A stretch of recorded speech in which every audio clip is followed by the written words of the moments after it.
Hi hello ನಮಸ್ತೆ welcome back to my YouTube channel. ಹೇಗಿದ್ದೀರಾ? I hope ಎಲ್ಲರೂ ಕೂಡ ಚೆನ್ನಾಗಿದ್ದೀರಾ ಅಂತ ಭಾವಿಸ್ತಾ ಇವತ್ತಿನ ನನ್ನ ಬ್ಲಾಗಲ್ಲಿ ನನ್ನ ದಿನಚರಿಯನ್ನು ನಾನು ತೋರಿಸ್ತಾ ಇದ್ದೀನಿ. ಹಾಲಿಡೇ ಅಂತ ಬಂದರೆ ಬರೀ ತಿನ್ನೋದು ಅದೇ ಕೆಲಸ ಇರುತ್ತೆ. ಸೊ ಅದನ್ನೇ ನಿಮಗೆ ಹತ್ರ ಶೇರ್ ಮಾಡ್ಕೊತಾ ಇದ್ದೀನಿ.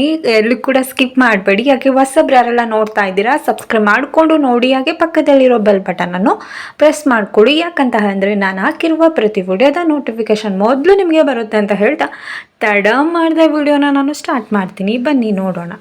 ಮೊದಲನೇದಾಗಿ ನಾವು ನೋಡೋದಾದರೆ ಬೆಳಿಗ್ಗೆ ತಿಂಡಿಗಂತ ಉಪ್ಪಿಟ್ಟು ಮಾಡಿ ಎಲ್ಲ ರೆಡಿ ಮಾಡ್ತಾ ಇದ್ದೀವಿ. ಆಲ್ರೆಡಿ ರವೆ ಎಲ್ಲ ಹುರಿದಾಗಿದೆ. ಸೊ ನಾವು ಬೆಳಿಗ್ಗೆ ತಿಂಡಿಗೆ ನಾವು ಉಪ್ಪಿಟ್ಟು ಮಾಡ್ತಾ ಇದ್ದೀವಿ. ಸೊ ಕೆಲವ್ರಿಗೆ ಉಪ್ಪಿಟ್ಟು ಅಂದರೆ ಆಗಲ್ಲ. ಸೊ ಒನ್ ಟೈಮ್ ಬಿಸಿ ಬಿಸಿದಾದರೆ ತಿನ್ಬೋದು. ಇದಕ್ಕೆ ಕಾಂಬಿನೇಷನ್ ಆಗಿ ಚಟ್ನಿ ಅಥವಾ ಚಟ್ನಿ ಪುಡಿ ಆದರೆ ತುಂಬಾ ಚೆನ್ನಾಗಿರುತ್ತೆ. ಬಿಸಿ ಬಿಸಿದು ತಿನ್ಬೋದು. ನಮ್ಮ ಬೆಳಿಗ್ಗೆ ತಿಂಡಿ ಈಗ ಉಪ್ಪಿಟ್ಟು ಮಾಡಿದ್ವಿ.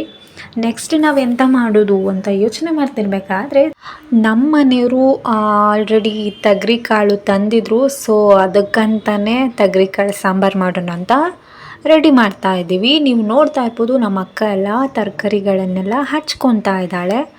ತೊಗರಿ ಕಾಳು ಸಾಂಬಾರಂತೂ ತುಂಬಾ ಚೆನ್ನಾಗಿರುತ್ತೆ. ಅದಕ್ಕೆ ಬದನೆಕಾಯಿ ಮತ್ತು ಆಲೂಗಡ್ಡೆ ಹಾಕ್ಬಿಟ್ಟು ಮಾಡಿದರೆ ಸಾಂಬಾರು ತುಂಬಾ ಚೆನ್ನಾಗಿರುತ್ತೆ. ಆಲ್ರೆಡಿ ನಮ್ಮ ಅಕ್ಕ ಕುಕ್ಕರ್ಗೆ ಇಟ್ಬಿಟ್ಟಿದ್ದಾರೆ. ನಾನು ಅದನ್ನು ಕ್ಯಾಪ್ಚರ್ ಮಾಡಲಿಲ್ಲ.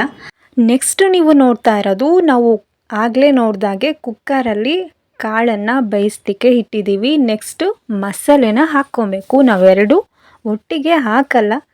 ಸೊ ಈ ರೀತಿ ಹಾಕೋದ್ರಿಂದ ನಮಗೆ ಒಳ್ಳೆ ಟೇಸ್ಟ್ ಬರುತ್ತೆ. ಸೊ ಹಾಗಾಗಿ ನಂತರ ನಾವು ಕಾಯನ್ನು ಮೇಲೆ ಹಾಕ್ಕೊಳ್ಳಿಕ್ಕೆ ನಮ್ಮ ಅಕ್ಕ ಕಾಯಿನ ತುರ್ಕೊತಾ ಇದ್ದಾರೆ. ಹಾಗೆ ಮಸಾಲೆಗೂ ಸಹ ಬೇಕು. ಸೊ ಎರಡಕ್ಕೂ ಆಗುತ್ತೆ ಅಂತ ಸೊ ಈ ರೀತಿ ಮಾಡ್ಕೊತಾ ಇದ್ದಾರೆ. ಹೊಸಬ್ರು ಯಾರೆಲ್ಲ ಇದ್ದೀರಾ ಸಬ್ಸ್ಕ್ರೈಬ್ ಮಾಡ್ಕೊಳ್ಳಿ. ಹಾಗೆ ಪಕ್ಕದಲ್ಲಿರೋ ಬೆಲ್ ಬಟನನ್ನು ಕೂಡ ಪ್ರೆಸ್ ಮಾಡ್ಕೊಳ್ಳಿ. ಹಾಗೆ ನನ್ನ ಹಾಕುವ ಪ್ರತಿ ವಿಡಿಯೋದ ನೋಟಿಫಿಕೇಷನ್ ನಿಮಗೆ ಬರಬೇಕು ಅಂತ ಇದ್ದರೆ ಪಕ್ಕದಲ್ಲಿರೋ ಆಲ್ ಅನ್ನೋ ಬಟನನ್ನು ಕೂಡ ಪ್ರೆಸ್ ಮಾಡಿ. ಹಾಗೆ ನಿಮಗೆ ನನ್ನ ಬ್ಲಾಗ್ ಇಷ್ಟವಾಗಿದ್ದಲ್ಲಿ ಲೈಕ್ ಶೇರ್ ಕಾಮೆಂಟನ್ನು ಮಾಡಿ. ಹಾಗೆ ಬನ್ನಿ, ಈಗ ಸಾಂಬಾರು ಕೂಡ ಆಗಿದೆ. ನೋಡ್ತಾ ಇರ್ಬೋದು ನೀವು. ಈ ರೀತಿ ತುಂಬಾ ಚೆನ್ನಾಗಿರುತ್ತೆ ಮಾಡಿಕೊಂಡು ತಿಂದರೆ.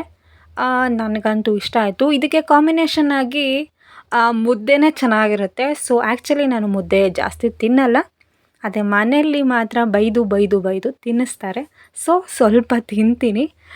ಈಗ ನೀವು ನೋಡ್ತಾ ಇರೋದು ನಮ್ಮ ಅಕ್ಕ ಮುದ್ದೆ ಕಟ್ಟಿದ್ರು ಮತ್ತು ನಾನು ಒಂದು ಸ್ವಲ್ಪ ಚಿಕ್ಕದಾಗೆ ಇಡಿಸ್ಕೊಂಡು ಅದರಲ್ಲೂ ವೇಸ್ಟ್ ಆಯಿತು ಫ್ರೆಂಡ್ಸ್. ಆ್ಯಕ್ಚುಲಿ ನಾನು ಮುದ್ದೆ ತಿನ್ನಲ್ಲ ಅಂದ್ರೂ ಮನೇಲಿ ತಿನ್ನು ಅಂತ ತಿನ್ನಿಸ್ತಾರೆ. ಸೊ ಅದರಲ್ಲೂ ಕೂಡ ವೇಸ್ಟ್ ಆಯಿತು. ನೀವು ನೆಕ್ಸ್ಟ್ ನೋಡ್ತಾ ಇರೋದು ಈಗ ಸೂರ್ಯದೇವ ಏನು ತುಂಬಾ ಬಂದುಬಿಟ್ಟಿದ್ದಾನೆ ಇವತ್ತು.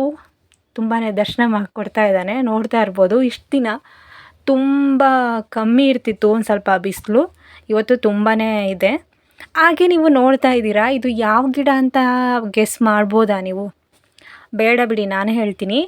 ಇದು ಬಂದುಬಿಟ್ಟು ನೀವು ಆ್ಯಕ್ಚುಲಿ ಕೇಳಿರ್ತೀರಲ್ವ, ಡ್ರ್ಯಾಗನ್ ಫ್ರೂಟ್ ಅಂತ.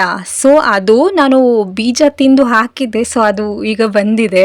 ನೆಕ್ಸ್ಟು ನೀವು ನೋಡ್ತಾ ಇರೋದು ಇದು ಮಲ್ಲಿಗೆ ಇದು ಗಿಡ. ಸೊ ಅದು ತುಂಬ ಉದ್ದ ಆಗಿದೆ, ತುಂಬ ದೊಡ್ಡದಾಗಿದೆ. ಸೊ ಹಾಗೆ ಇದು ಬಾಳೆದು ಗಿಡ, ಅದು ಕೂಡ ನೋಡ್ತಾ ಇರ್ಬೋದು ನೀವು. ಹಾಗೆ ನೋಡಿ, ಇದು ಮಲ್ಲಿಗೆ ಗಿಡ ಸೀಸನ್, ಈಗ ಮಲ್ಲಿಗೆ ಹೂವು ಬಿಡೋ ಸೀಸನ್ ಅನಿಸುತ್ತೆ. ಸೊ ಹಾಗೆ ಒಂದೊಂದೇ ಬಿಡ್ತಾ ಇದೆ. ನೋಡಲಿಕ್ಕೆ ಎಷ್ಟೋ ಚೆನ್ನಾಗಿದೆ ಅಲ್ವಾ? ನನಗೆ ತುಂಬ ಇಷ್ಟ ಆಯಿತು. ಸೊ ಅದನ್ನು ಕೂಡ ಹಾಗೆ ಕ್ಯಾಪ್ಚರ್ ಮಾಡಿಕೊಂಡೆ ನಿಮಗೂ ತೋರಿಸ್ಲಿಕ್ಕೆ. ಸೊ ಒಂದು ಸ್ವಲ್ಪ ಹುಷಾರಿರಲಿಲ್ಲ. ಸೊ ಹಾಗಾಗಿ ನಾನು ವಿಡಿಯೋ ಅಪ್ಲೋಡ್ ಮಾಡಿರಲಿಲ್ಲ. ಹಾಗೆ ಮನಿ ಪ್ಲ್ಯಾಂಟ್ ಅಂತ ಹೇಳ್ತಾರಲ್ಲ, ಸೊ ತುಂಬ ದೊಡ್ಡದಿತ್ತು. ಅದನ್ನೆಲ್ಲ ಕಿತ್ತು ಬಿಟ್ಟು ನಾವು ಚಿಕ್ಕದಾಗಿ ಪಾಟಲ್ಲಿ ನೆಟ್ಟಿದ್ದೀವಿ. ಈಗ ಈ ರೀತಿ ಇದೆ. ನೆಕ್ಸ್ಟು ನಿಮಗೆ ನಾನು ಒಂದು ಕ್ವಶನ್ ಕೇಳ್ತೀನಿ, ನನಗೆ ಗೊತ್ತಿದ್ದರೆ ಆನ್ಸರ್ ಮಾಡಿ. ಇದು ಕಾಣಿಸ್ತಾ ಇದೆಯಲ್ವಾ? ಸೊ ಇದನ್ನು ಏನಂತ ಕರೀತಾರೆ ಅಂತ ನನಗೆ ಕಾಮೆಂಟ್ ಮಾಡಿ ಆಯಿತಾ? ನಿಮಗೆ ನನ್ನ ಇವತ್ತಿನ ದಿನಚರಿ ಬ್ಲಾಗ್ ಇಷ್ಟವಾಗಿದ್ದಲ್ಲಿ ಲೈಕ್ ಮಾಡಿ, ಶೇರ್ ಮಾಡಿ, ಸಬ್ಸ್ಕ್ರೈಬ್ ಮಾಡ್ಕೊಳ್ಳಿ. ಒಂದು ಒಳ್ಳೆಯ ಬ್ಲಾಗ್ ಒಂದಿಗೆ ನಾನು ಬರ್ತೀನಿ. ಅಲ್ಲಿವರೆಗೂ ಮಿಸ್ ಮಾಡಿ, ಬ್ಲೆಸ್ ಮಾಡಿ. Keep support, keep smile. Love you all. Take care. Have a nice day. Bye.